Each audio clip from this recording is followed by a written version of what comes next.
Dakwah Nabi Musa ini adalah dakwah yang keras, ya. Memberontak, tidak taat pada penguasa, ya. Padahal apa? Padahal jelas. Bismillahirrahmanirrahim. Assalamualaikum warahmatullahi wabarakatuh.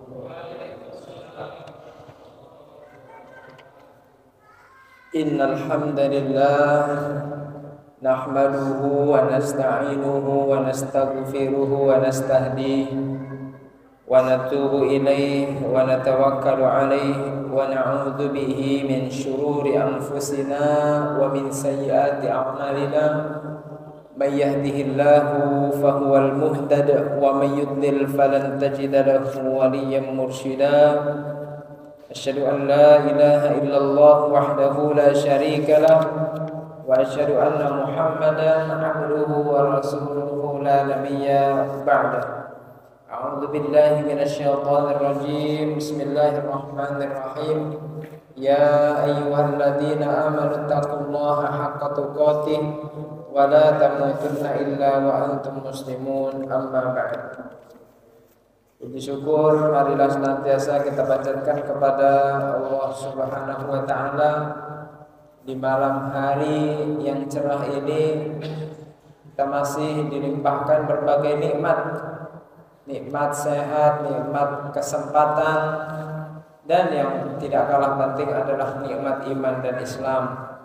Semoga dengan nikmat yang telah Allah berikan kepada kita mampu untuk senantiasa mensyukurinya dengan melaksanakan ketaatan-ketaatan kepadanya, dengan harapan kita mendapatkan tambahan nikmat dari Allah Subhanahu wa taala. Salawat dan salam semoga senantiasa terlimpah dan tercurah kepada junjungan kita Nabi Allah Muhammad sallallahu alaihi wasallam, para keluarga, para sahabat dan para pengikutnya, dan semoga kita semua berhak serta pantas mendapatkan syafaat beliau di hari kiamat nanti. Amin ya rabbal alamin. Bapak Ibu jamaah salat maghrib dan isya yang dimuliakan oleh Allah Subhanahu wa taala.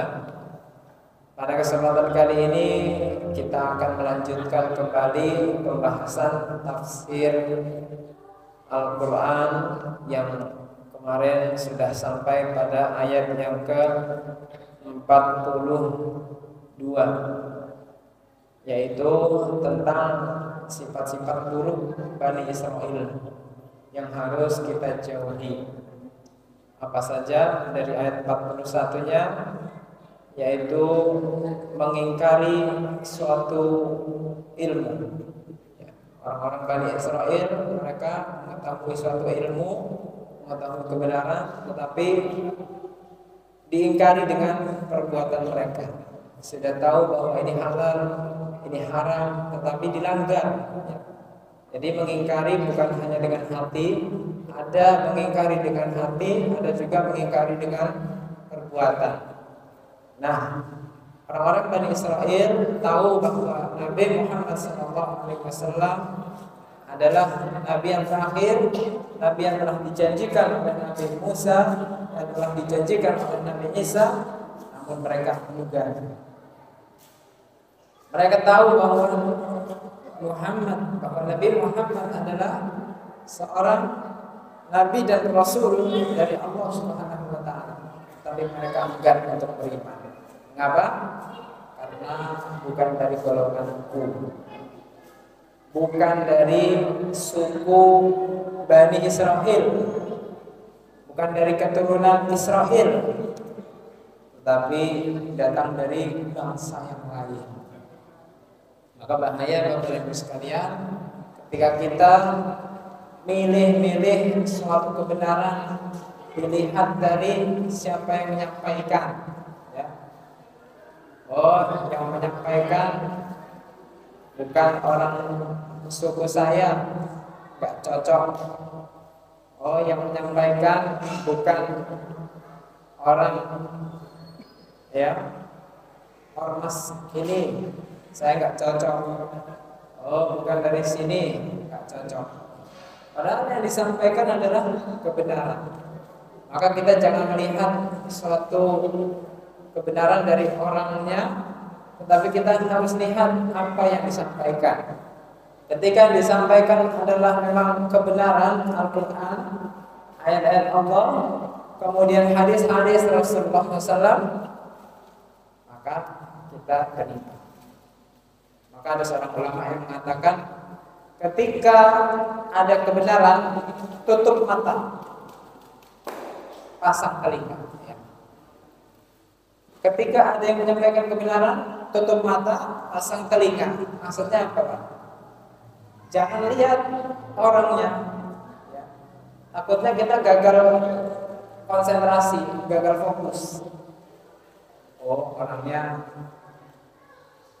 tidak berjenggot, kurang meyakinkan. Padahal yang disampaikan sudah betul. Yang disampaikan sudah ayat, hadis, ya. Oh, tampilannya kurang meyakinkan. Gara-gara apa? Gara-gara fokus melihat orang. Nah, maka kita jangan melihat siapa yang menyampaikan, tetapi yang disampaikan itu apa. Jika yang disampaikan adalah kebenaran, maka itulah kebenaran yang Allah titipkan lewat orang tersebut. Bisa jadi kebenaran datang dari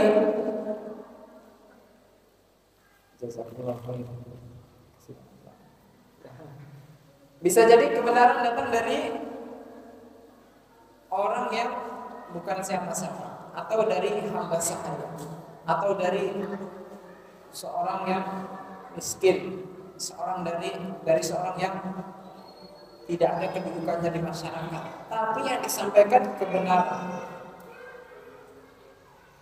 Tetapi kita sering melihat sosok yang menyampaikannya, sehingga ini sangat membahayakan bagi kita semua. Nah, orang-orang Bani Israel tidak mau beriman kepada Rasulullah SAW karena mereka tertipu, ya, bahwa ternyata yang datang adalah bukan golongan mereka, dan mereka tidak mau beriman kepada Allah Subhanahu wa Ta'ala. Kemudian juga sifat buruk Bani Israel, ya, memperjualbelikan ayat-ayat Allah. Memperjualbelikan ayat Allah itu dia menginginkan, ya, agar mendapatkan timbal balik keuntungan, entah jabatan, entah harta, ya, entah apalah. Dia inginkan dunia dari seseorang sehingga dia memfatwakan sesuatu di luar kebenarannya. Dia ambil ayat-ayat yang mendukung, padahal ayat-ayatnya mutasyabihat, ayat-ayatnya tidak secara gamblang, ayat-ayatnya yang masih multi tafsir, ayat-ayatnya yang masih mengandung perdebatan. Padahal ayat-ayat yang jelas, yang muhkam banyak, ya. Dan ini adalah ciri-ciri orang yang zaighun. Alladzina fi qulubihim zaighun fayattabi'una ma tasyabaha. Orang-orang yang bengkok, orang-orang yang menyimpang, biasanya ambil ayat-ayat yang sesuai dengan keinginannya saja. Ada ayat yang agak-agak sesuai dengan keinginan hawa nafsunya, dia ambil. Ketika ditanya, kenapa Anda, ya, minum khamr, dia membawa ayatnya. Allah berfirman di dalam Al-Quran, ya, wa manafi'u fihi ma ismun kabir wa manafi'u linnas. Dalam khamr itu ada keburukan dan ada manfaatnya. Jadi sebetulnya ada manfaat dari khamr itu. Dia bawa ayat, dia enggak lanjutin ayatnya, padahal lanjutannya wa ismuhuma akbaru min naf'ihima. Padahal keburukannya, madaratnya lebih banyak daripada manfaatnya.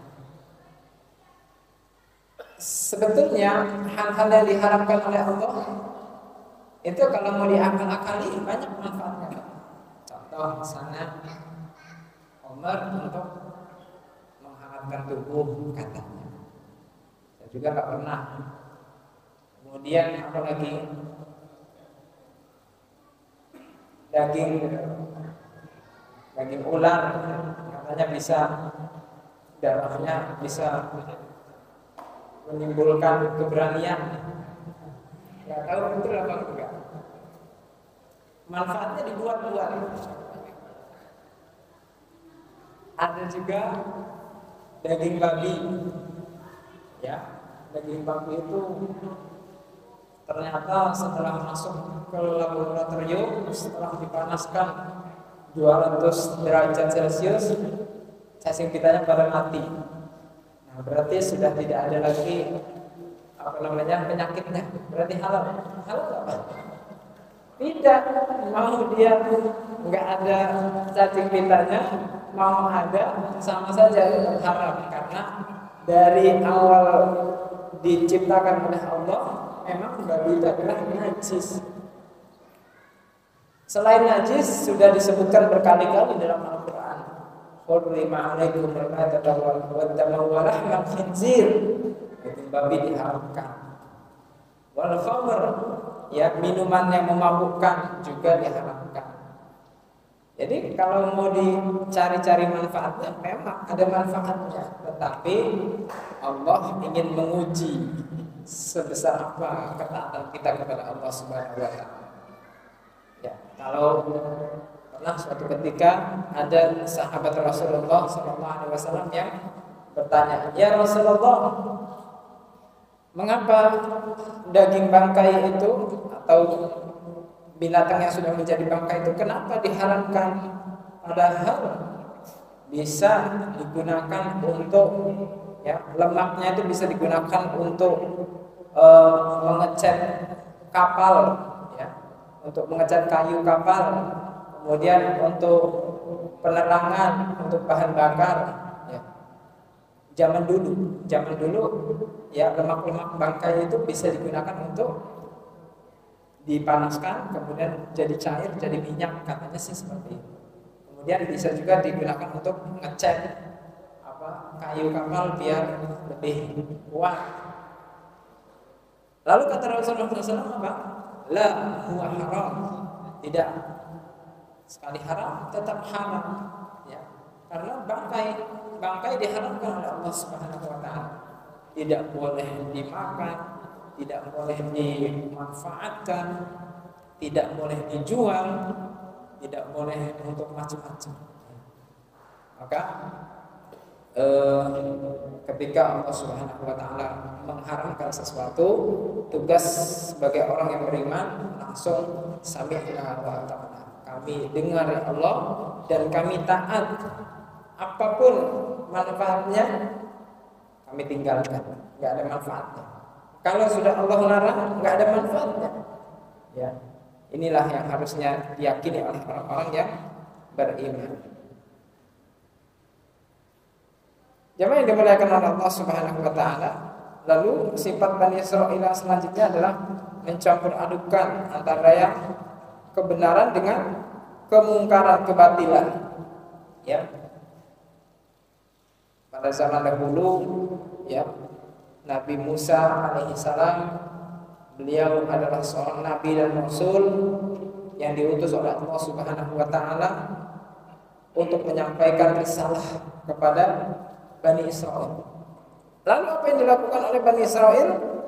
Ya, mereka menutupi dakwah Nabi Musa, seakan-akan dakwah Nabi Musa ini adalah dakwah yang keras, ya, memberontak, tidak taat pada penguasa. Padahal apa?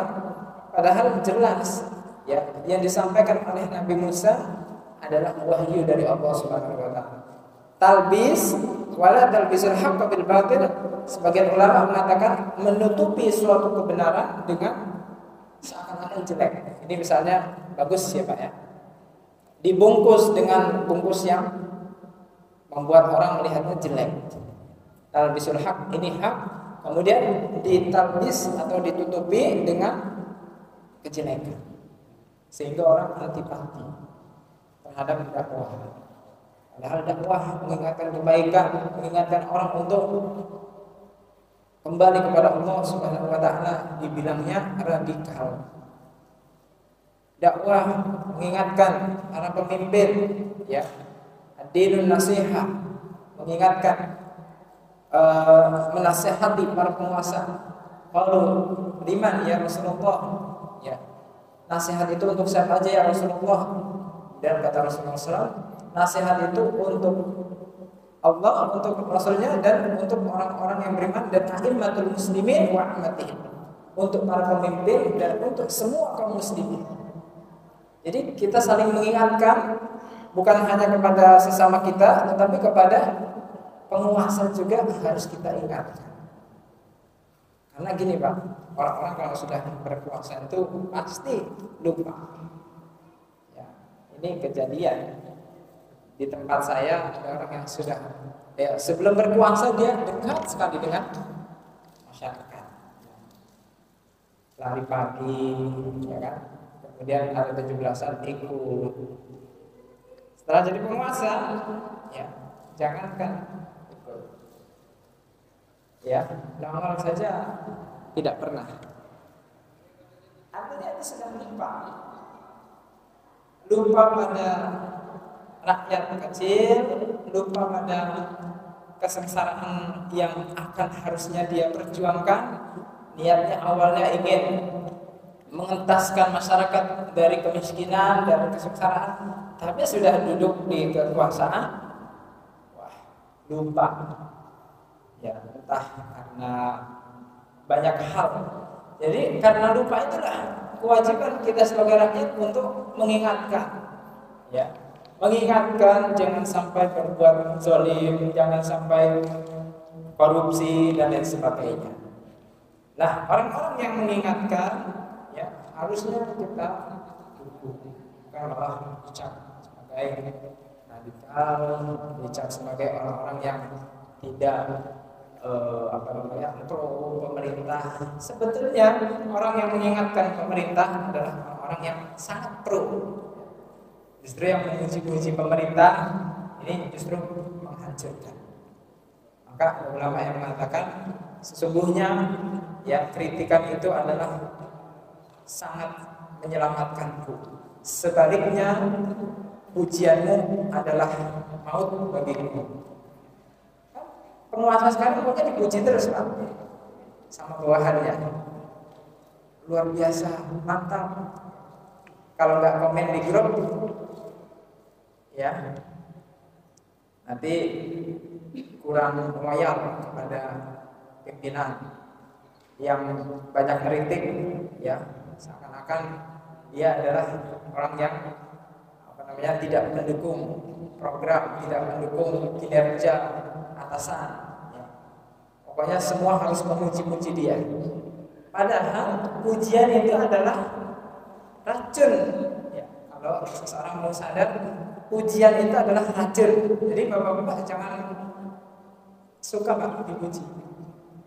Misalnya ada orang memuji Pak Eko, Ustaz Eko, Insya Allah Ustaz itu luar biasa sekali, soleh. Jangan mau Ustaz.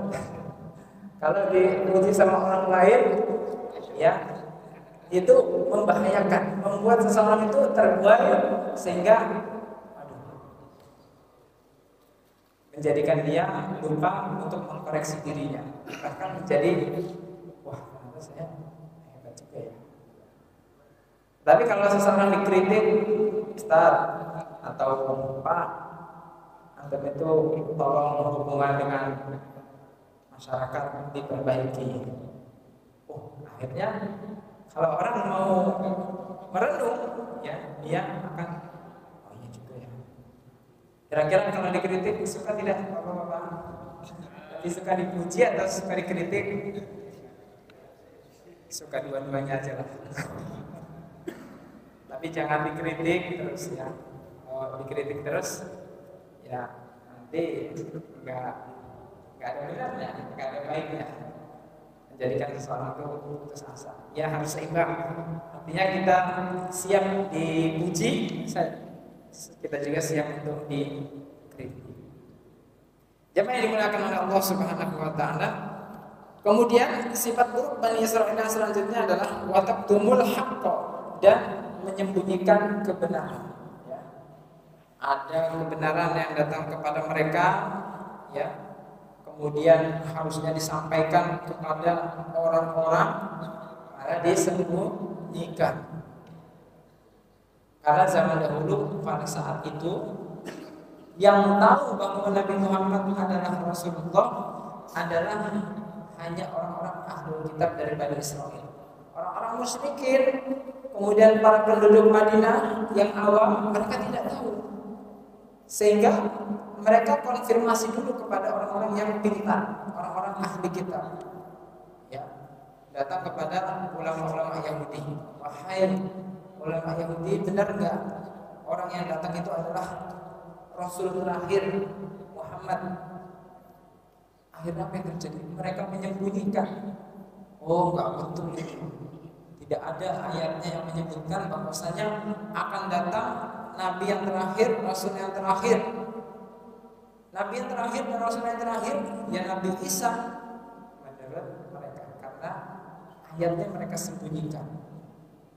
Andaikan mereka mau terbuka, mau menyampaikan kebenaran, ya mereka justru akan mengambil kitabnya. Coba saya buka dulu. Oh iya benar. Jadi inilah yang dilakukan oleh Bani Israil, sifat buruk yang mereka lakukan, menyembunyikan kebenaran ketika ada orang yang bertanya. Ya. Jadi bapak-bapak kalau ditanya oleh anak, oleh menantu atau oleh siapapun dan bapak-bapak sudah tahu, maka harus disampaikan, tidak boleh disembunyikan.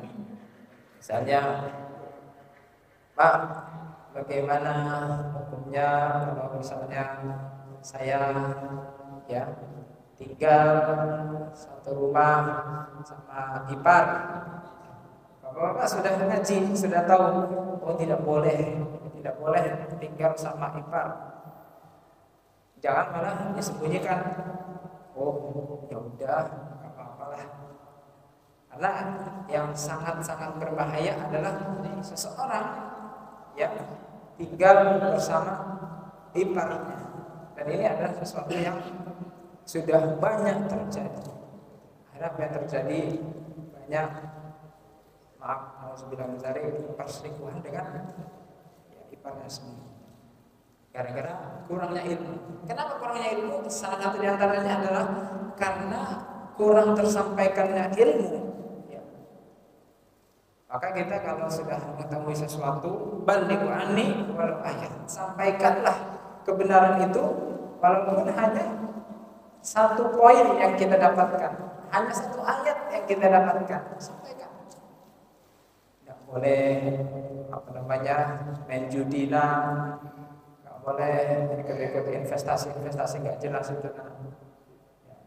Hari ini banyak sekali anak-anak muda yang investasi tergiur ya, dengan keuntungan.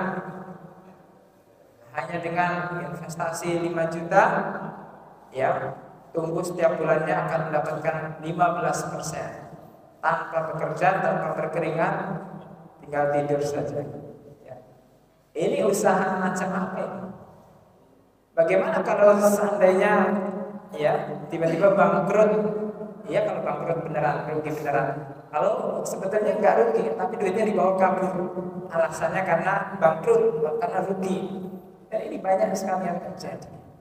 Dan anak-anak muda kita sudah punya penghasilan, sudah mapan, tapi malah tergiur dengan hal-hal yang seperti itu. Jemaah yang dimuliakan oleh Allah Subhanahu wa taala, makanya kita harus senantiasa mengingatkan, saling mengingatkan, jangan sampai kita menyembunyikan kebenaran ya, karena banyak orang-orang yang masih belum paham tentang hukum dan halal haram. Kemudian sifat buruk Bani Israil selanjutnya adalah atamuruna an-nasa bil birr. Nah, ini yang ayat yang ke-44.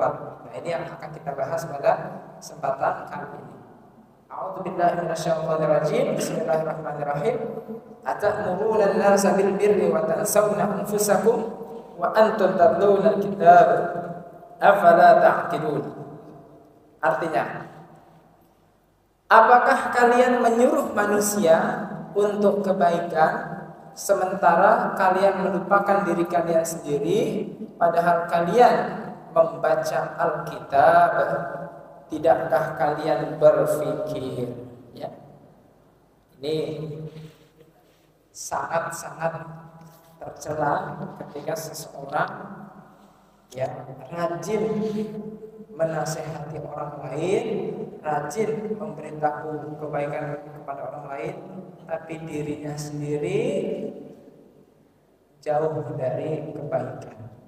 Nyuruh orang sholat, ya setiap hari posting, ayo jangan lupa sholat malam, tapi dianya sendiri tidur.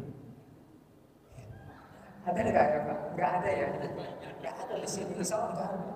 Jangan lupa sholat duha, ya. Tapi sendirinya nggak pernah sholat duha. Nah, yang paling banyak terjadi Pak,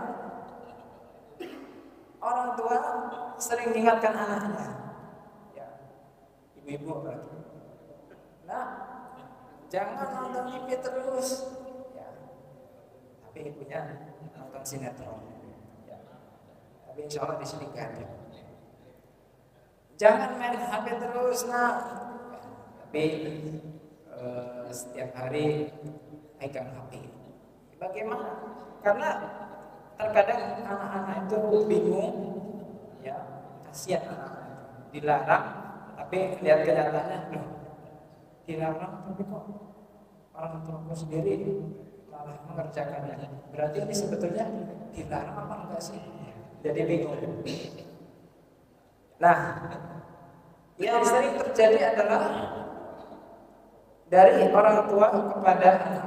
Orang tua mengingatkan kebaikan, ya, karena yang sering mengingatkan kebaikan pasti orang tua. Kalau ayat sebelumnya menganjurkan kita untuk senantiasa jangan menyembunyikan kebenaran, kita harus mengajak orang lain untuk kebaikan-kebaikan. Tapi waspada, ya, jangan hanya mengajak saja, tetapi kita juga harus diperhatikan. Ya. Jangan riba, tapi dia masih bermain riba. Abu Darda radhiyallahu anhu mengatakan, seorang tidak memiliki pemahaman yang mendalam sehingga ia mencela orang lain karena Allah, kemudian ia mengintrospeksi dirinya sendiri, akhirnya ia lebih mencela dirinya sendiri. Nah, ini dia. Jadi seseorang tidak dikatakan baik gara-gara dia rajin menasihati orang lain, tidak. Seseorang dikatakan dicap sebagai orang baik di sisi Allah Subhanahu wa taala manakala dia mengingatkan orang lain dan mengintrospeksi dirinya. Ternyata saya lebih parah, ya. Akhirnya dia fokus untuk memperbaiki dirinya dulu. Nah, inilah baru orang yang seperti ini dikatakan orang yang baik menurut Abu Darda radhiyallahu anhu. Yang dimaksud bukan celaan terhadap usaha mereka menyuruh berbuat kebajikan, namun yang wajib dan patut baginya adalah mengerjakan kebajikan bersama orang yang ia perintahkan dan tidak menyelisihi mereka, sebagaimana kata Nabi Syuaib alaihissalam. Jadi Pak, ilmu yang bermanfaat itu bukan ilmu yang bisa disampaikan. Saya menyampaikan ke bapak-bapak, akhirnya bapak-bapak pada hebat-hebat, pada soleh, pada istiqomah. Ternyata saya tidak istiqomah. Nah, itu tidak bermanfaat. Kata para ulama, yang disebut ilmu bermanfaat adalah ilmu yang bermanfaat untuk diri sendiri dulu, baru setelah itu untuk orang lain. Makanya ada seorang ulama di zaman dahulu, ketika ditanya, wahai Syekh, bagaimana hukumnya memerdekakan budak? Kata Syekhnya, sebentar, saya lihat di kitab dulu ya. Padahal sebetulnya bukan lihat di kitab, Pak. Beliau sebetulnya sudah tahu, tapi beliau ingin mengerjakannya terlebih dahulu.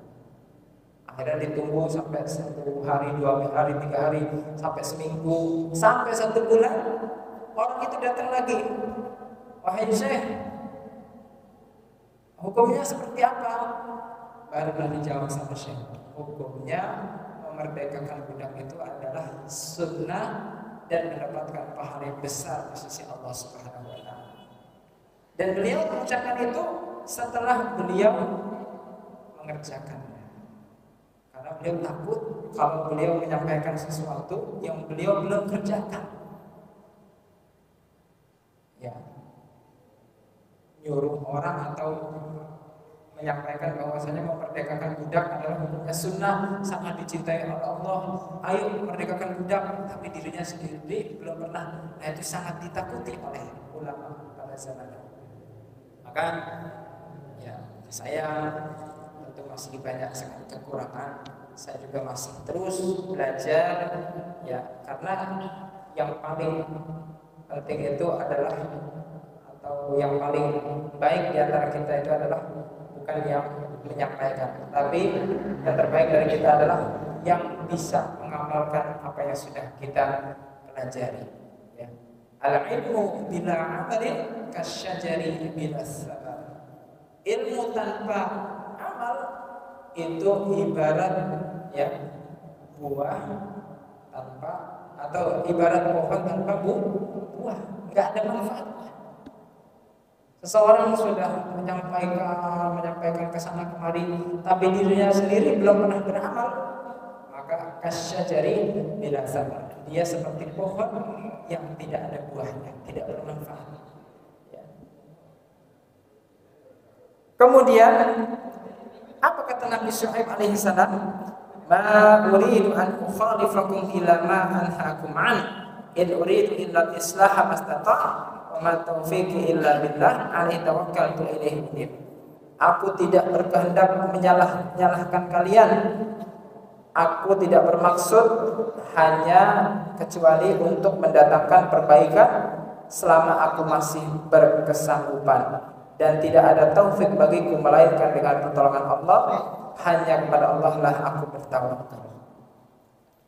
Jemaah yang dimuliakan oleh Allah Subhanahu wa taala, dengan demikian amar ma'ruf dan nahi munkar itu adalah suatu perbuatan yang ya tidak gugur dari keduanya dengan meninggalkan yang lainnya. Demikian menurut pendapat yang paling sahih dari para ulama salaf maupun khalaf. Ya. Kemudian Imam Malik rahimahullah mengatakan, aku pernah mendengar Sa'id bin Jubair mengatakan, jika seseorang tidak menyuruh yang ma'ruf dan tidak mencegah kemungkaran sampai pada dirinya tidak terdapat suatu dosa atau celah, maka tidak ada seorang pun yang menyuruh kepada kebaikan. Tapi jangan juga ya gara-gara wah saya belum baik, adalah saya nggak mau menyampaikan. Kalau nunggu sampai baik, nanti nggak ada yang menyampaikan nasihat. Padahal di luar sana banyak yang lebih parah. Ya. Jadi jangan nunggu kita baik dulu Bapak dan Ibu sekalian. Memang kita harus berusaha untuk mengamalkannya. Setelah kita sampaikan, kita juga terus introspeksi diri. Jangan sampai menunggu, nantilah saya nunggu jadi orang baik dulu, saya nunggu beramal semuanya dulu, baru setelah nanti saya mau sampaikan ke anak saya. Ntarlah saya mau menjadi orang soleh dulu sampai tidak ada dosa. Kalau saya tidak ada dosa, baru nanti saya sampaikan ke anak-anak saya. Ya, nanti nggak akan pernah tersampaikan. Karena tidak ada yang pernah lepas dari dosa. Saya juga pasti kalau melihat duit Pak, saya kalau melihat duit ya manusiawi Pak. Kita manusia biasa kalau melihat duit ya pasti ya hilang ya. Maka kita harus berhati-hati. Nah, kenapa? Karena kita bukan malaikat Bapak dan Ibu sekalian. Kalau malaikat kenapa malaikat tidak pernah berbuat buruk? Karena tidak ada tuntutan, ya, nggak perlu dapurnya full. Ya, kalau kita lagi nggak punya duit, lihat duit, apalagi kita ya amanahi untuk pegang duit umat, waduh, awal ini pegang duit masjid, tapi di sini nggak ada insya Allah. di sana di Bandar Lampung, dicek saldonya banyak, tapi pas dicek duitnya nggak ada. Ya, kemana itu? Akhirnya langsung dari kelurahan yang turun tangan sempat ribut. Nah, tentu kita sebagai orang biasa, kalau kita melihat uang kadang-kadang kita juga hilang, tetapi jangan sampai kemudian saya masih belum baik ini, saya melihat anak saya tidak baik, dalam biarin saya juga belum baik, akhirnya nggak pernah dinasihati.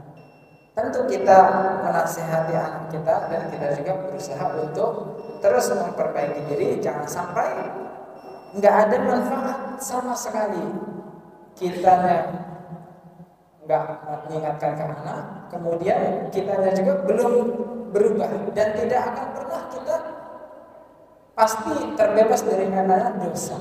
Pasti kita semua pasti pernah melakukan dosa. Nah, jangan berbohong. Aduh, saya mau nasihat anak, jangan berbohong, tapi saya sering bohong sama istri.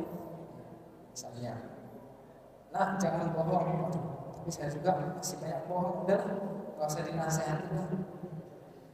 Nasihatinlah anak kita, ya. Nasihatilah anak, nah jangan berbohong. Tapi kita juga tetap terus memperbaiki diri.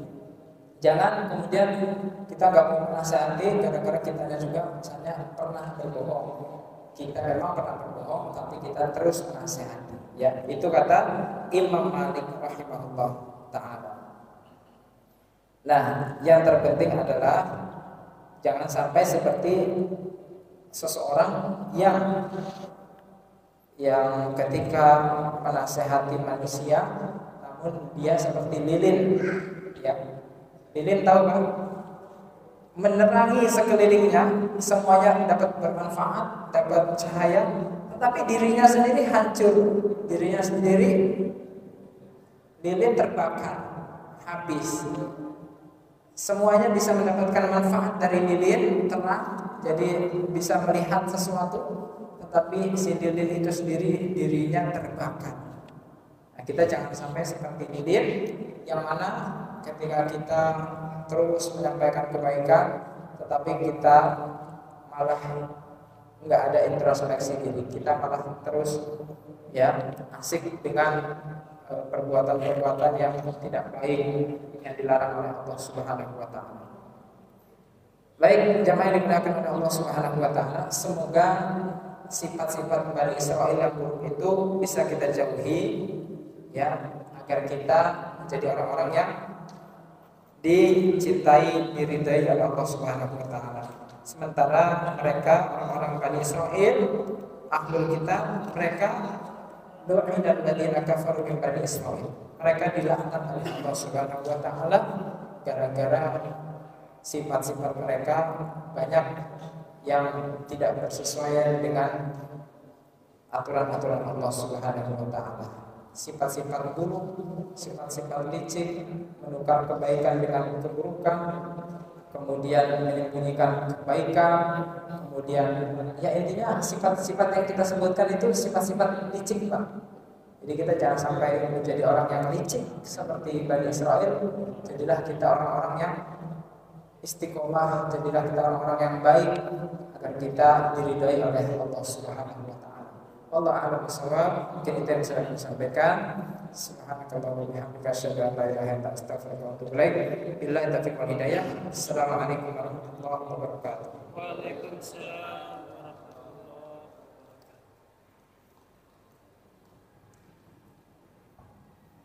Jazakumullah kepada Ustaz Mulia yang telah memberikan materinya.